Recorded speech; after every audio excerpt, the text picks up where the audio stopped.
الرحيم مشاهدي صار في كل مكان داخل فندق موفق بيك اليوم حفل توقيع العقد مع المدرب العالمي كواسي أبيان. اسعد جدا معنا في هذه اللحظات الدكتور معتصم جعفر سرخاتم رئيس الاتحاد السوداني لكرة القدم. مرحبا بك دكتور، مبروك كواسي أبيان.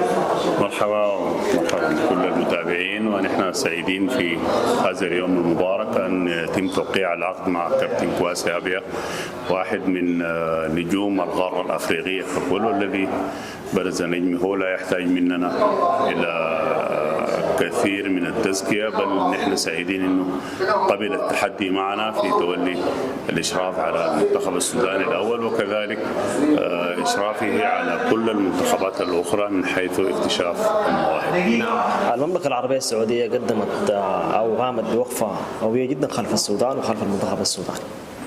نحن حقيقة عاجزين عن شكر المملكة العربية السعودية خادم الحرمين الشريفين وسمو ولي عهده الأمير محمد بن سلمان، أيضا الإخوة في وزارة الشباب والرياضة السعودية، وكذلك الاتحاد السعودي لكرة القدم وعلى رأسه الأستاذ ياسر المسحل، الذين قدموا لنا من التسهيلات ما فاقت ما توقعاتنا. نحن شاكرون لهذا الجهد، وهو شعور بالأخوة الحقيقية عندما تسند من أخ في هذه الظروف المعلومة للكل.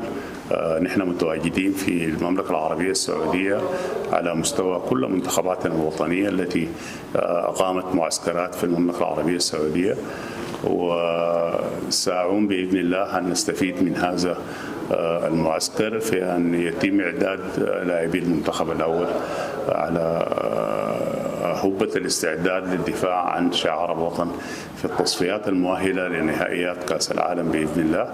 هو طموح، ومن حقنا أن نحلم بالوصول لنهائيات كأس العالم. علينا بذل الجهد. تم تقديم المدرب من قبل قليل في هذا المؤتمر الصحفي وتوقيع العقد معه، وأكد أنه للوصول لنهائيات كأس العالم تحتاج إلى ترتيبات كثيرة إدارية وفنية، كيفية تهيئة اللاعبين لهذا التحدي. سوف نعمل جميعا على تهيئة الأجواء المناسبة، ونتمنى الوصول حقيقة، لأنه الشعب السوداني معلوم بأنه شعب شغوف عاشق لرياضة كرة القدم. كذلك أيضا لإخوتنا في المملكة العربية السعودية، يعني نحن سعدنا جدا بتقديمهم لملف استضافة نهائيات كأس العالم 2034، ونحن داعمون لهم في هذا الملف عبر تواجدنا في الاتحاد الأفريقي